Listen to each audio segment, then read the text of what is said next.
Hey for the Wild community, it's Ayana. And Molly. And we are excited to share this episode with Steven Martyn, but before we do, we wanted to mention a few updates. One, there is cussing in this episode, so for those of you out there who are listening who have an issue with that, just wanted to forewarn you with that. And we are on the road right now doing a listening tour, currently staying in Cordova, Alaska with conservation guru Dune Lankard. And if you haven't listened to the episode with him, we both highly recommend that you do. It's an incredible episode, and being with him has just brought that episode to life for us. So it's really special, and we definitely want to share that conversation with more people. Also want to let y'all know that encores are over, and this month of September, we are wrapping up our summer programming and have something pretty cool to share with you starting next month. We're going to be having theme months, so each month we'll have 4 episodes revolving around a particular theme, and we'll let you know what those are starting next month. So stay tuned, sign up for our newsletter on our website, and keep listening.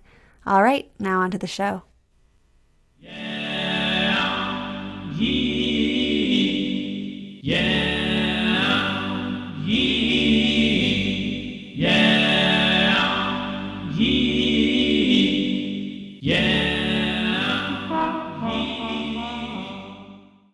Hey for the Wild World, it's Molly here, Media Director of For the Wild. I want to take a moment to get real with you. This podcast takes a lot of heart, a lot of work, and we do it because we love it and we believe in our generation. To keep this podcast going in a good way, we need your support, which is why we launched Drip. Drip is an ongoing crowdfunding campaign that allows you, our beloved listener, to subscribe to our work on a sliding scale of anywhere between $2 and $100 per month. And in exchange, you can receive access to bonus material and deeper ways to engage with the content and the team. So if each of you who are listening to this episode right now value it at just $1, we would reach our fundraising goals overnight. If you value this work, please band together with us and join us at d.rip/for-the-wild to make your monthly pledge. And now on to the show. It's quite beautiful if we do something small, but it has integrity, how it really does ripple out into everything.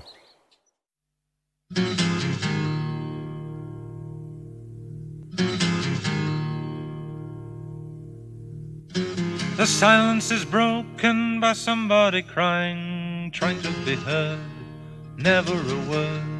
Always the attitude, sort out your own, always alone, wishing for something the world is denying. Out in the wilderness somebody's crying.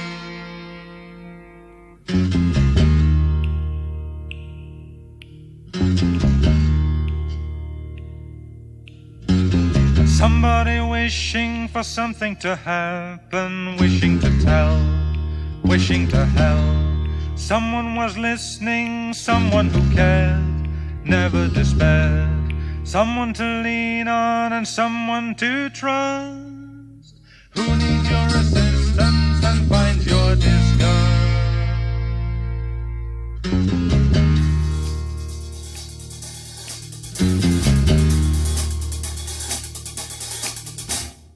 Hello and welcome to For the Wild podcast. I'm Ayana Young.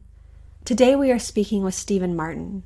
Steven has more than 30 years experience living co-creatively with the earth, practicing traditional living skills of growing food, building, and healing. Steven created Livingstone and Green Bloom in 1986, Toronto's first green landscaping company. In 1996, he started the Algonquin Tea Company, North America's premier bioregional tea company. He has given talks and run workshops internationally for more than 20 years and taught plant identification and wilderness skills at Algonquin College for 11 years. In 2014, Megan and he started the Sacred Gardener Earth Wisdom School. Steven released his first book, The Story of the Madawaska Forest Garden, in 2016, and his second book, Sacred Gardening, was released in June 2017. Well, hello, Stephen. Welcome to For the Wild. Hello, thank you for having me on, and greetings to all the folks out there, and blessings your way for giving us your time to listen. Your books so eloquently illustrate how it's possible to live in an intimate relationship with the land, this co-creative relationship in which human is not the leader, but must be slow, because letting the land lead requires humility, restraint, and really the ability to listen, all things that modern civilization lost touch with long ago. And you've come to call the way that you make relations with the more than humans who nourish you co-creative integrated polyculture. So would you explain what this means and how your principles and practices compare to those of modern permaculture? I kind of am a little wary of stepping on feet, especially when permaculture was one of the things that kind of led me to doing and working with the land the way I do now. But of course, like a lot of our initial attempts at kind of an alternative form of something, it's deeply flawed. It has to do with us always being at the center, and that it's always about us. And it's really our plans that I have the biggest problem with in general. It's a little bit harsh, but I equate it to fascism. The way that we approach the land is everything has to be on our terms. You know, all the plants that are there have to be there for us, and so on and so on. So just from the start, you can see it's a radically different way of approaching the land, and it really is an indigenous form of agriculture. Initially, I learned from Anishinaabe people here in North America, and in Mexico, and I kind of pretty much associated it with Turtle Island, with this continent. But, you know, as you do more research and you talk to more people, you start to realize that, again, I'm a little wary to use the word universal, because I know that that's a word that's been misused, and it's kind of a cop-out to say that, oh, this is all the same, or all these religions, or all this, or whatever is the same. And so I don't really mean it in that sense, but there is some universal parallel approaches that people take all over the world. And it's pretty obvious. When you're on the inside and you're working with the earth, there's no mystery to it. It's all to do with intimately understanding the plants and the cycles and the birds and the animals, and then essentially fitting yourself into that groove, right? If you think of a jazz ensemble or something like that, like they're already full on playing, and then we come along with our little peony instruments.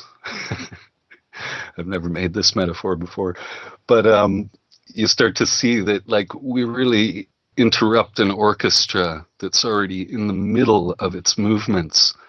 And so if you've ever kind of entered into a jam that's already rolling, you understand perfectly that you have to start in such a small, subtle way just to hook into the groove and start to feel the movement of things. And then it's like it draws you in. You don't step in.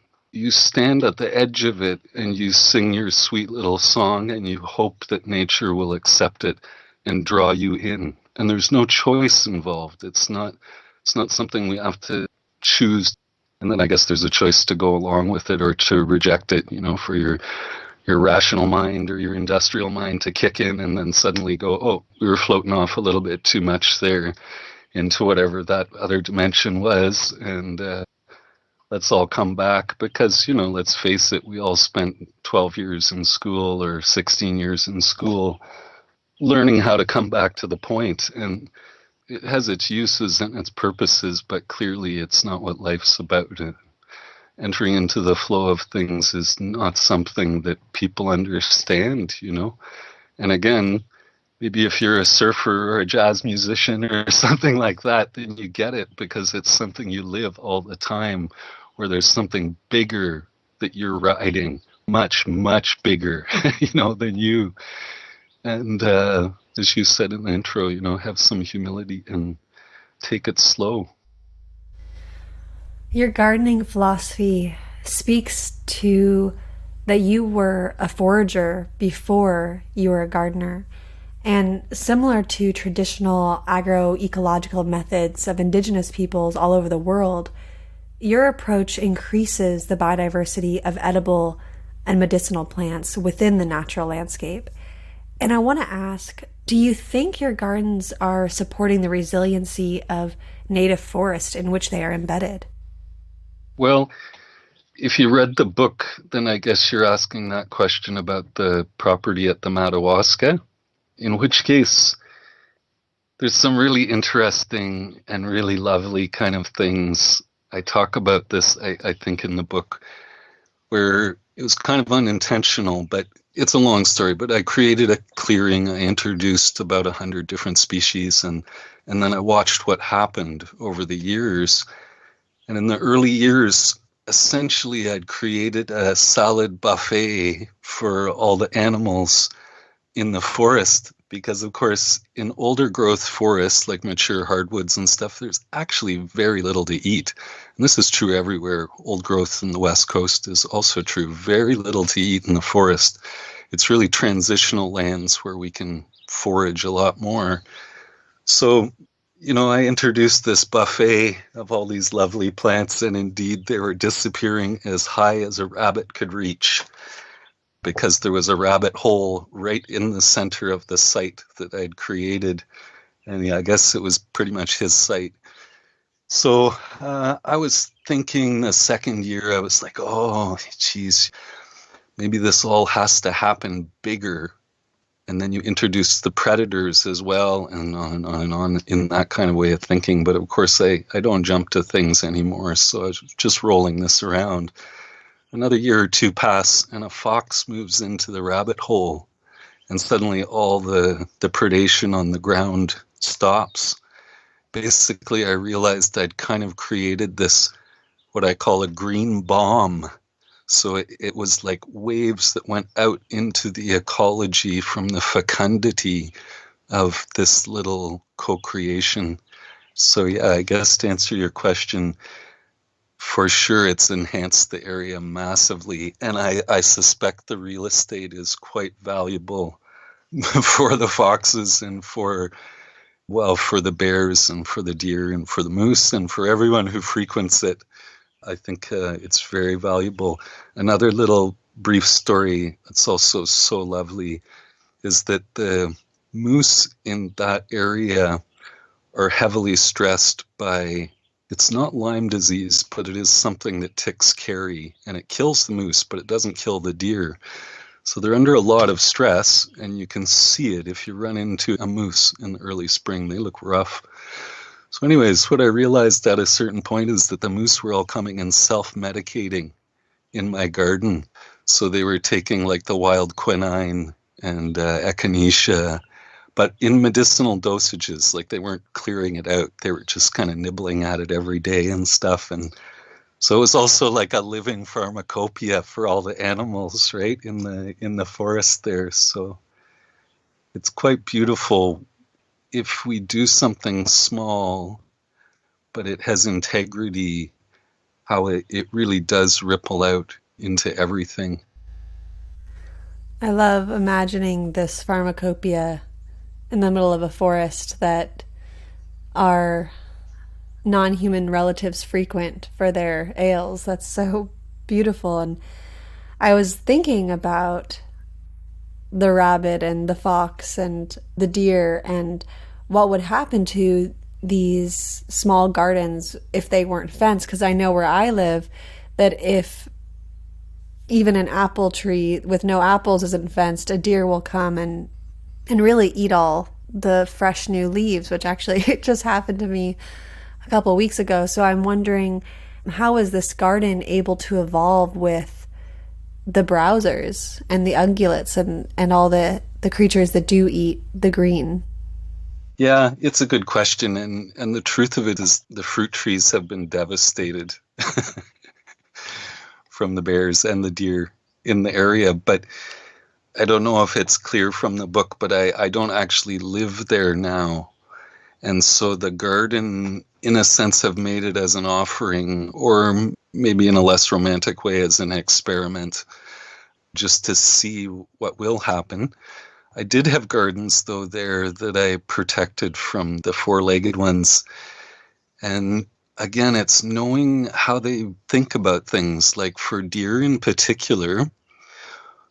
Now, again, this might not be possible on the scale, your scale, but they absolutely hate horizontal trees. So when a tree's fallen in the forest and it got all those little branches and everything, they hate that. They see it coming and they make a big circle around it. So when I made my initial gardens in the forest there, I had to clear trees anyways. And so I made this horizontal deterrent. And it worked incredibly well.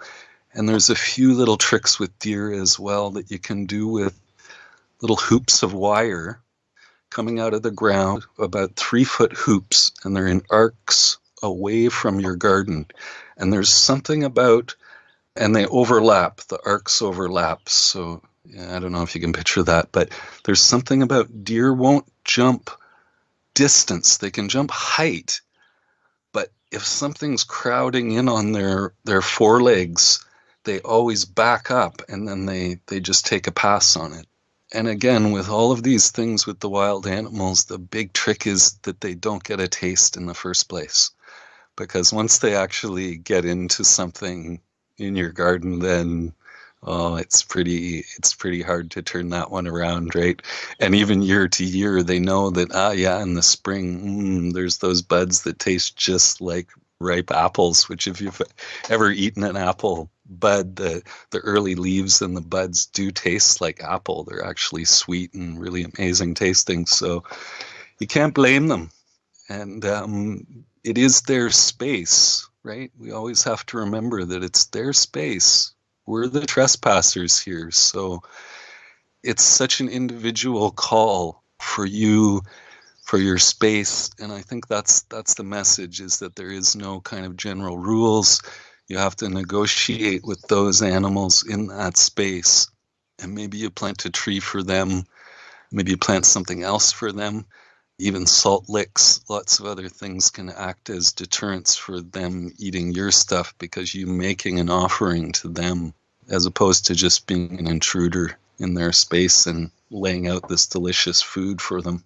Yeah, I have been co-creating some experiments out here in the temperate rainforest with these biodiversity enhancement test plots, or you could call them forest gardens as well, and thinking about browsers and thinking about just how to share the biodiversity to hopefully spread the biodiversity into other segments of the forest is something that I've been really full in right now. And so hearing your experience and how to share with the wild ones, because they are going to be the ones that will really spread the biodiversity, but also not allow them to wipe out the populations at the same time. Trying to balance that it's definitely something that I'm doing a lot of research on right now. So I appreciate hearing your thoughts. And, something that you had brought up earlier was that the thing about having this living reciprocal relationship with the land, it's not replicable from place to place. What one patch of forest asks of humans may be drastically different from what another patch, just a few hundred yards, is asking. And I'm thinking back to a passage in your book where you tell of a planting of your first forest garden. I'll actually read a bit of what you wrote. Quote, "Because the landings were already depleted and had been clear-cut and bulldozed, I felt it might be okay with the forest, or somehow good karma, to garden on these spots, to reclaim and recondition the abused areas. After meditating on a couple of these log storage areas, I clearly received a go-ahead from the land to put my first intensive garden in one of those areas," end quote. And I'm curious, this time the forest said yes, but could you tell us of some times when the forest said no? Even in that example, the one place was a real no. by all visual appearances, it seemed like a good place, but I definitely got to know. It's like when you're harvesting wild plants, the same thing holds true for making gardens. For me, it's the idea that, okay, for this period of time, I'm going to inhabit this space, co-inhabit this space, cohabitate. But it's with the understanding that I will give it back to the owners of the land, to the wild, in time, for sure. And it's the same like when you're picking a wild plant. It's like, okay, this is my turn. This is your turn to give me your body, and then the time will come for me to give my body to you. So I think that's real important, is that you have that longer vision, and it goes on beyond your life, beyond our time, and maybe even beyond your people's time, to a time when the land will have its way. That this is just part of this cycle, that it's not forever ours. We're not laying ownership forever claim to it or anything like that. It's a very fluid thing. And I talk about that in the book, that it is how Indigenous people farmed the land for arguably, 40,000 years. We've been doing this thing where we could feel the fertility of a spot. In a fairly benign way, we would figure out a way to get rid of the trees. So we'd either flood the area or we'd swindon the trees, which is when you take the bark off around them, because you can't grow crops without sunlight. So there would be a clearing, then it would be used for a certain amount of time. But again, no fertilizers. They didn't keep animals, and they didn't use their fertilizer. And later in history, when the Plains people did have horses, they would actually garden in the areas where the horses were during the winter, but they'd actually take all the feces out of the garden because they felt it contaminated the garden. So complete opposite to our way of thinking. It was just working with the energy in the land the way it was. And then as soon as that would start to wane, then they'd find another spot. They'd give it back to the wild.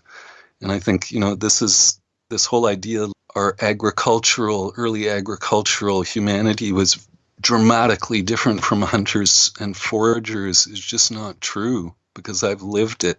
I understand that it's a continuum. It's all part of the same thing. You can garden in a perfectly harmonious way, just like you can hunt in an absolutely terrible way. It actually has very little to do with the action that you're doing. It has everything to do with the approach that you're taking and what's behind it.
Will awaken.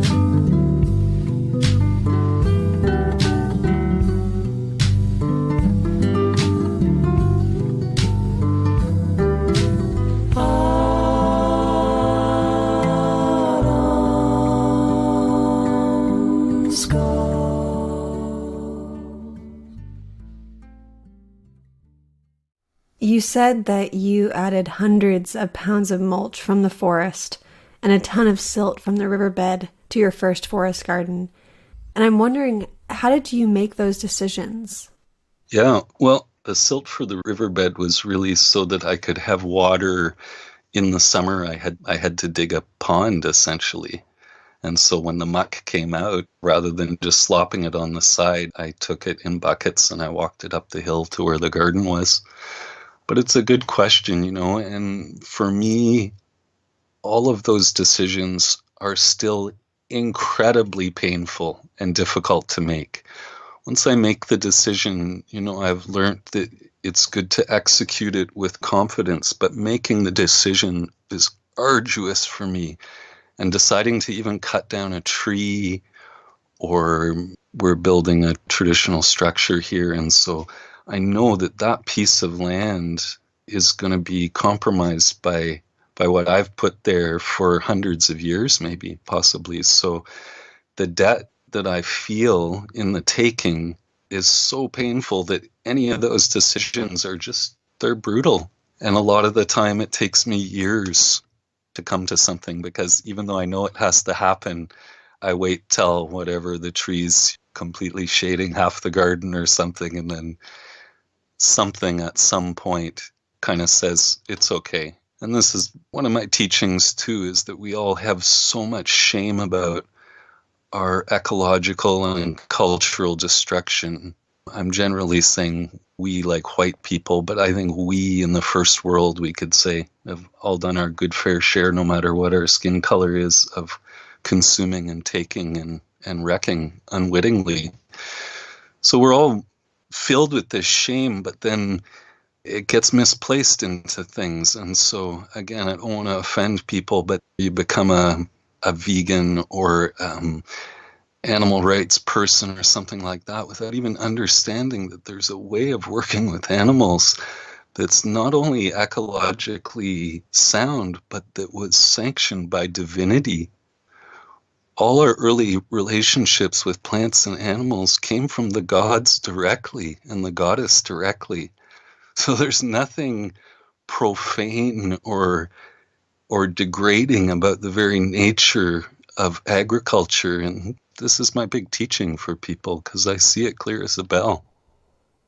The Western mind, or the dominant mind, this developed world mind, is so addicted to creating prescriptive formulas, as if theories and certifications can teach you how to grow food or tend medicine.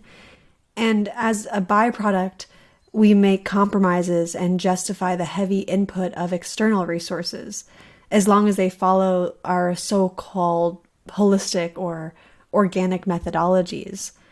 And I think about how we abandon the life underneath our feet when we cover the ground up and dump topsoil from somewhere else on top of it, and then question why there aren't thriving vegetables 2 months later. And I think about ancient sphagnum bogs that take millions, maybe thousands of years to form, and that they are being dredged of their peat, or the kelp, or the lime, or the wood chips. Everywhere we are stripping lands of their living fabric to feed our short-sighted visions for productivity.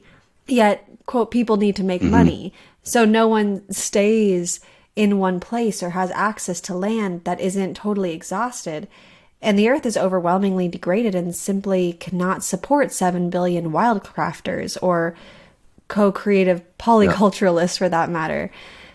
So, Steven, I'm wondering, how would you encourage people to use as minimal resources as possible given these difficult circumstances? Well, again, it's 10,000 battles and you can't fight them all. You can only fight the one that's basically on your lap. And so you change what you can, right? We all know plastic is like this huge, huge problem. So try eliminating as much as you can. But somewhere down the line, your food is touching plastic, almost guaranteed, unless you literally grow everything yourself and keep it in crocks and keep it in jars, and which is pretty much what we do here. But, I also have kids and stuff, so we do shop and do some of those regular plastic consuming things. But, I think I take your first point that the world can't handle a million foragers out there. No way. But I actually would disagree with your second point that it could handle a million co-creative growers, because if I think of just what I do on this property, and really just on a few acres is really all I'm mostly interacting with, and I generate food for many, many families, not just my family, but many, many other people. And I think it's actually as close to an answer as we're going to get, which is, I try to include this in the books, this vision of just a million people doing this co-creative thing, doing this dance with the earth, and each one of those having this multiplicity of spin-offs. Again, just to stretch it out even further, it's not just in this dimension, it's in the soul and the spirit dimension that we've damned ourselves over and over, and there is a redemption there, and the redemption is in the moment and how we're acting in the moment. And then the earth can grant us back the fecundity. And I've seen this happen on my land here and other lands where I've worked, that it takes years, but that something happens. And then, as you said, that thing that she doesn't give us much anymore, she can give us in a second. If the energy of the place is such that it's ready for it or it's ripe for her, then she steps in, and then suddenly you have bushels and bushels of food. And people do this forage and feast, or people from the school who I'm showing around the land here, and they're just kind of like, you have endless amounts of food. Like in every direction, wherever you look, there's food, right? And so if we all did that, and again, we consume so little. I remember there was this big interview on CBC, which is the big Canadian public radio, and this woman had gone a year without buying anything new for her baby, and we just laughed our heads off because we thought, I don't think we've ever bought new stuff for our kids. They actually thought the dump was the store for the first 7 years of their life. We never buy new stuff. Again, maybe some tools or some things that are going to really last, but I just don't buy plastic. I don't buy junk. Never for our kids, not their clothes, not their toys, nothing. Everything's got to at least be secondhand. And so I don't even think it's any kind of big thing the way we live, but essentially if everybody lived the way we lived, holy smokes, there would be so much food and so much fecundity and so little consumption. That's a big claim, and I'm not saying in any way we're perfect, but again, it's the 10,000 battles, and maybe we've fought half them or something between Megan and myself. And there's still 5,000 to go, right? But we're working on it. So there's your kind of optimistic answer. Yeah, I appreciate that. And I wonder what it would be like for a million people to be co-creating forest gardens. And yeah, I think. Oh my God, can you imagine? Yeah. And what a different planet it would be. Very different. One thing that comes up for me is just access. Perhaps a million people have access to land, but I don't actually know the statistics of how possible that is. Perhaps definitely more possible in collectives and eco-villages or collectively owned spaces or collectively shared spaces. Yeah, it's a really beautiful vision. Oh, I was just thinking, there's so much land, like the whole eastern seaboard, right up from Virginia, right up to Quebec. The whole thing is forests growing back in. A lot of it is privately owned and lots of it is crown land, but it was all cleared. It was all farmland, and it was exactly more or less where we have to go, which is there was towns. They were centered by rivers because you had power, you had a mill. And then so that was the center of town, and then the farms spread out from it. And there was none of these 500 acre or 2,000 or 20,000 acre farms. Everyone had 40 acres of bush and maybe 40 acres of fields or pasture, that kind of thing. And it's not like it's some obscure dream. We pretty much had it down a few hundred years ago, but industrialization and other powers that be kind of muddled everything up. And so I do kind of feel like, I mean, imagine if the government actually supported these ideas. For example, there's millions of people that the government pays for their food, pays for their housing, pays for everything through welfare every year. Why not just give some people some land so they can actually grow their food, create a living, create community, create cultures? Like, again, if the will was there or enough pressure, I guess, these lands were designated in a certain way. But again, the only time it can happen is when enough of us get together from first world rich people to buy the land, to create a collective. And then it turns in very often to this quite isolated. That's what happened with the communes up here in my area in the 60s, 70s, and I guess a bit in the 80s. There was at least a dozen or 24 communes. The land was low in price. And everyone was like, cool, we're going back to the land. We're going to create our own thing. But then they just create this little pocket. And of course, you just brought in all this shit, even though you think you know where it's at. You brought in all the shit with you unconsciously. And in a little pocket, you just start to fester. And so almost none of these communes worked in any kind of functional matter at all.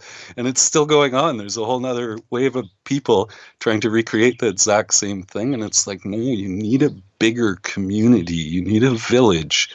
That's the way things work, right? It can't just be 5 or whatever households. It's got to be like 40 or 80 households, or I'm sure there's a number there, and I'm sure people have studied it. And I don't really know much about it, the truth is, but it just seems to me that it could be done if there was support from the bureaucratic end of things. And doing it in a private way is very difficult, very challenging. And I'm not saying it shouldn't be tried. I've tried it a few times, and I commend people for trying it. But just having a relationship with one other person, I think we've all experienced, it's pretty difficult. So when you're in a commune, you're with maybe 16 other people in your little pocket. And it can also be extremely trying, the interpersonal stuff. And then you actually never get to the stuff why you created the commune, which was all very practical, and it makes sense on so many levels. But the interpersonal stuff is big. I've heard that from a number of people who have started commune-like situations where their biggest takeaway was the interpersonal relations and the traumas that people bring in. And if you're not committed to working through those fissures, or perhaps have the skills or even the desire to do that, and, you know, for a number of reasons, people don't have the capacity, that's something that they really speak to as being a deterrent for that type of living situation. So thanks for sharing a bit about that. And I want to talk more about restoration. And at For the Wild, this collective of soulmates that I get to work with every day, we really have sat with the word restoration, and we actually believe that this term restoration is actually outdated, and there's no returning to some ecosystem of the past. You know, the earth is ever changing, and what early colonizer naturalists wrote in their books about native forests depicts only snapshots of living communities who are always in flux, shaping and being shaped by one another. Not to mention that we have been vectors for rapid species movement and are causing a mass extinction. So in this era of climate change, the biological palette is drastically different than it was 500 years ago. There may be no going back, but I cling to the idea that if we quiet our human supremacy significantly enough, we can still tune in and support the resiliency of the earth in these troubled times. So around here, we say renewal or reforestation instead of restoration. And I'm wondering, what do you think about the concept of land restoration And human needs and wants aside, do you genuinely think, or what do you genuinely think is the best thing we can do to create more possibilities for life to evolve autonomously? Well, again, I think knowing the place in a really intimate and long-term way is essential. So to come blundering in and just go, oh, this thing's happened historically here, and we think we can correct this by this and this, is just, it's almost as foolhardy as the way it got there in the first place. When you know the plants and you know the trees, then again, very specific to the place, specific to each situation and each plant and each animal involved, you have to make the call. And the way I can talk about that is here on the farm in Golden Lake. It's not like in where the Madawaska is, which is quite isolated, so there's no invasive species there at all. It's a hardwood forest. But here, it's a farm. It's 140, 150 years old. Been really, really abused. So, of course, all the good wood has been taken long ago because there were loggers for 100 years who owned this house. And what's grown back is a mixture of kind of, there is native species, but there's also lots of ones that aren't from here that have come in a pretty big way, like Manitoba maples is one, for example. I feel like even with the Manitoba maples, well, there's part of me that goes, these are going to take over. I've seen places around Toronto and stuff further south of here where it's completely happened. They're wild places, but they're completely invasive species. It's all Manitoba maple and strangling dog vine and all sorts of other stuff. So you have to make the call, one tree and one place at a time. And for me, the females of this species, the Manitoba maples, have these keys. So the keys are edible for us. Again, if they're harvested at the right time, you can pickle them so they can feed you all year. There's endless amounts of them. They feed a whole huge range of birds. And then a lot of the wild species on the land here, such as elm, a little bit the tamarack, and a little bit the birch, I don't want to say things before it's actually happened, and the pine, are all under massive stress. So the native plants, because of the shifting environment, may not actually be here in 200 years, but the Manitoba maple will be. So again, it's a very complicated and requires the intimacy. You have to know how these trees grow. You have to be able to have the foresight and the vision to be able to follow what the land is doing naturally and hopefully work with her. So again, like I cut down the male Manitoba maples because you only need a couple of those around. And they are overgrowing all my wild plums and lots of stuff that the animals and myself like.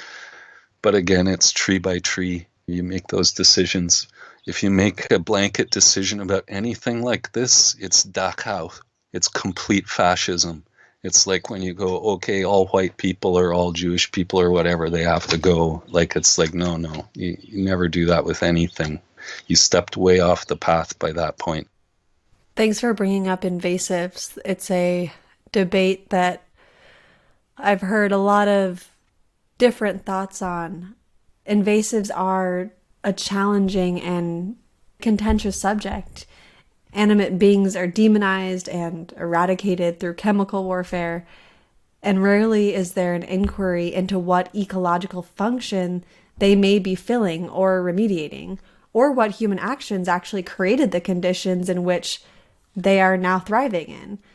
And I read an article recently called Australasian Californian Forest Exchange, where researchers examine the exchange of Monterey pine, Monterey cypress, and eucalyptus between California, Australia, and New Zealand. And the intermingling of these trees has become naturalized in many places. Yet it's still viewed as destructive invasives. They're the subject of environmental policy and intervention tactics, ignoring, for instance, that eucalyptus provides a crucial resource for overwintering monarch butterflies, and that their introduction is likely a factor in the recent evolution of their migration patterns. So I'm curious to hear more of your thoughts on the concept of invasives and novel ecosystems, which you started to bring up. And what do you think we can learn from invasives, quote unquote, in this time? I am definitely of that school that these things don't just happen.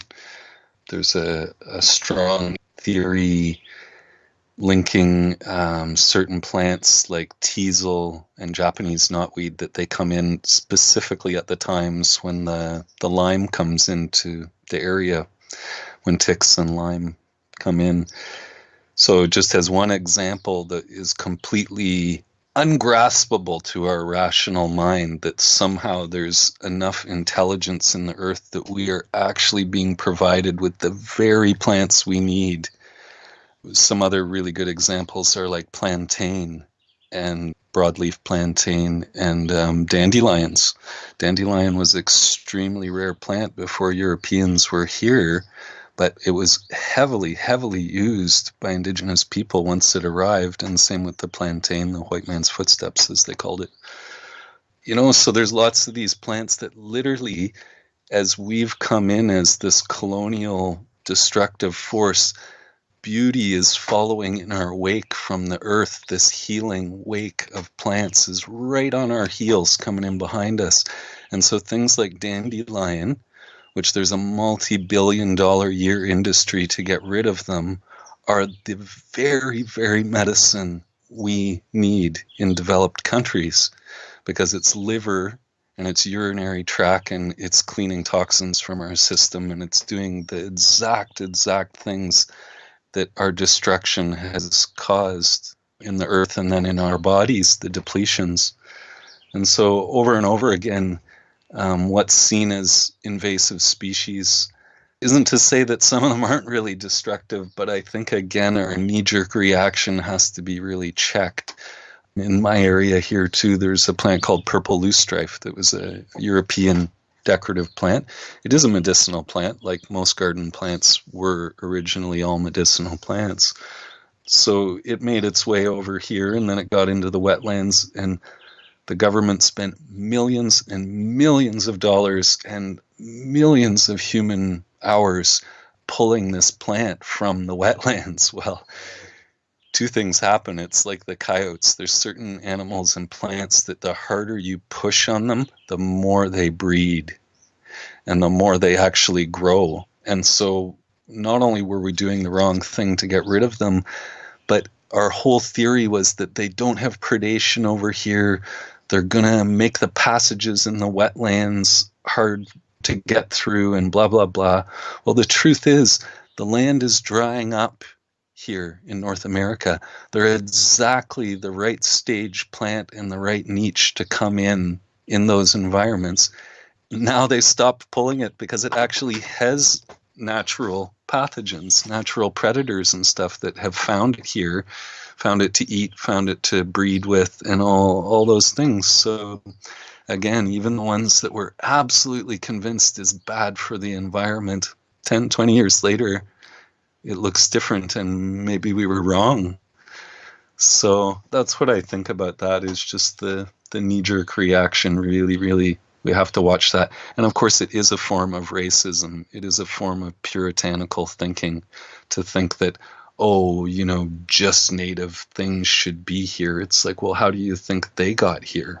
And when do you think that happened? Like, the First Nations people are a perfect example. In my area, over the last 10,000 years, there's been 3 or 4 completely different First Nations people. So everything is moving and in flux. And yeah, animals help move things around, and we move things around, and there have been mistakes, but there's been also lots of surprises. Zebra mussels in the Great Lakes, right? It's pretty much cleaned the water.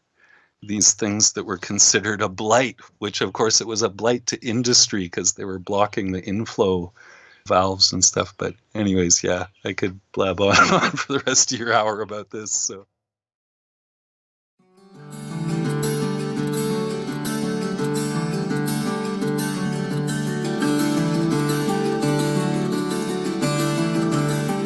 When the red-winged blackbird calls me from the water. I know I will never be the same again. On my way down, ferns and mallows soften under me as I weave through the vapor. Hands out, saying I am ready to receive, ready to be taken. A wave of flowers lift my feet, and the weight of this body with patience till I drift upstream. Well, a lot of love to those mussels that are cleaning the water and stopping industry at the same time. We need more of them. Yeah. And we're getting them, you know. Oh, where you are? Well, no, I think we're getting them all over the world, these ones that make us stop coming up with these industrial solutions for things. Lyme disease is a perfect example where the industry's just baffled, right? They have no idea what to do with it, but herbalists know what to do with it, right? People who are connected with the plants and the animals and the disease itself understand that it has a place. It's come now for a reason. But again, we like to make things into the other. We like to make things into the dark thing that we're not. And, you know, of course, we're actually projecting, but it takes a lot to figure it out. I want to ask you a question about the moon. And there are so many forces incomprehensible to and bigger than us that sculpt the spaces in which we garden. For instance, if you live on the northwest coast of Turtle Island, the forest is not purely terrestrial, but is inseparable from the ocean. And my mind goes to the way that plant growth oscillates with the moon. And I've heard you allude to this plant-moon relationship in other interviews, and I'd love to hear more. How have you seen your forest respond to the moon's waxing and waning? Well, you know, all life, we were talking about that orchestra that's going on. Well, the moon is one of the conductors, right? It's calling the shots on everything. So the flowering time, the ripening time, these things are all really affected. I feel like the trees, because they have a longer scale of life, they're affected by many things in year to year and such, but our annuals in particular and some of the not too long-lived perennials are really, really affected by the moon, where planting seeds, transplanting trees for doing certain things, I would be much more concerned about doing it with the right timing with the moon. It's lovely. I was actually just at a little farmer's market yesterday, and there was an old couple there, and they were saying how they just finished all their planting, because in our area, traditionally people planted with the first full moon in June. But this year the timing's odd. We're not going to have a full moon. But in fact, this is the strawberry moon. This is the moon you're supposed to be planting on, even though it's in the wrong month. The moon that just passed, or I don't know when this is going to be here, but the moon in May was actually our June full moon. And they knew it. They weren't just going by the rules of the first full moon. They knew that that would be too late to be planting. There had to be something wrong, and so they counted the moons from the December solstice. And indeed, this was the right moon to be planting on. So I'm always thrilled when the older folks who grew up with this stuff still know it inside out. Like farmers in this area, any that are worth their salt, I'd say, they all plant with the moon. You don't plow your field up on the waxing moon because you're going to have 10 times as many so-called weeds. You don't plant seeds on the waning moon because you're going to have a way lower germination rate and over a much longer period of time. So I think it's in these kind of everyday things for me that I'm dancing with her. But there is lots of other ways too, like the flowering all coincides with the full moon and the pollination.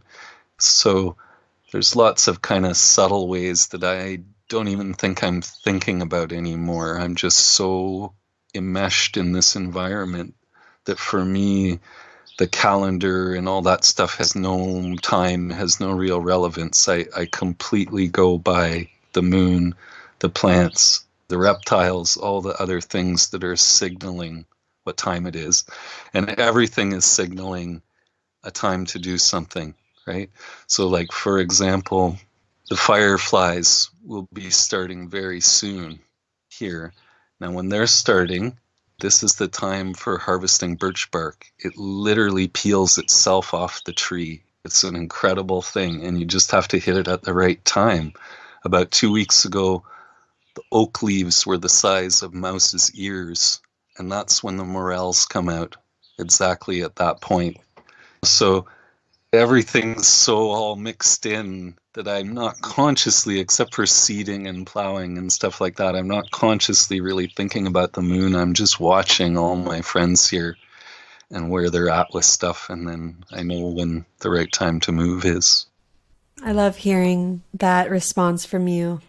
Just thinking about the oak leaves and the morels and being able to be in a relationship with the land so closely that you start to notice the nuances. That's really, for me, when my love blossoms that much more with a place. And this has been a really wonderful conversation. And for my last question, I have been really thinking about the apple. And we don't often even know the origins of our food and medicine plants, nor do we reflect on how significantly they've shaped us. Our movement across lands, our bodies, our culture, our stories, our art. Nut trees come to mind, or corn or wheat, even hemp or cannabis. But I've heard that you've been teaching about the apple. So will you share with us what you've learned about how apples have shaped humanity and vice versa? I use the apple as an example, one of the prime examples, just because it is something that is so common, and it has these incredibly sacred, profound origins that are completely obscured, that we have no idea actually how the apple came to be. So archaeologists and people who know things have studied such things, and they say that it came from Kazakhstan 4000 BC. The whole thing about that is, at that time, that was the edge of the world. That was an unknown universe. So we don't really have a history of what was going on there at that point. But I think it's pretty clear, and the more you read and the more you come to understand, realize that the people who created the apple were goddess-worshipping agriculturalists. And they had such a deep, intimate relationship with this being that they were able to co-create with the goddess into this incredible form. And you think about apples and how actually strange they are in a way compared to any other like wild food or something like that. And they've been in this form for a good 6,000 years. And what I would say is probably for 10,000 years before that. The origins maybe even before that. It's just this example of the most common thing, and yet we know nothing about it. It's completely filled with mystery, and it's pointing at the deepest mystery, at the foundation of our culture. It's absolutely thrilling and exciting, and you don't have to go to other cultures. We also have a sacred culture, but we've lost it. And we just have to look back far enough and feel our way, and it's right there. It's surrounding us. We're sitting on it, in fact.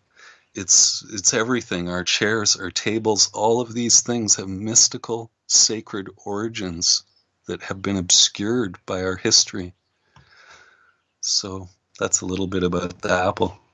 Well, thank you, Steven, so much for being with us and sharing a bit about your life and experiences in the forest. And if there's anything that you'd like to mention that you haven't already, please feel free to do so now. Thank you again for the opportunity. I never know what I'm going to say, so it's always a surprise for me too. And part of the reason we do the podcasts is so I don't have to leave the farm too much, and it's to tell people about the school. We have a school here. It's a very limited number of people we can take a year, and in a nutshell, I try to turn you on to these bigger realities, and you get to work with your hands in a traditional way on the land. And it helps turn people's lives around and give them back integrity and meaning and all the things we're so desperately missing these days.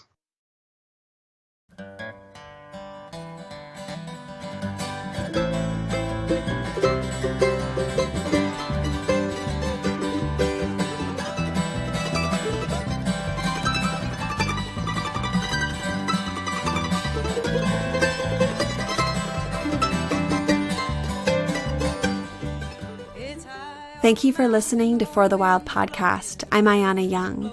The music you heard today was The Range of Light Wilderness and Leah Thomas. I'd like to thank our incredible production team, our producer and editor, Andrew Storrs, our research director and writer, Madison Mogolsky and Francesca Glassbell, our media director, Molly Lebove, and all the other amazing folks on the For the Wild team. If you haven't signed up for our newsletter, do so on our website at forthewild.world, and also rate us on iTunes. It really helps us spread these messages further. All right, thanks so much, and until next week. I've been too long away from this wild open sky on the concrete trails that wind.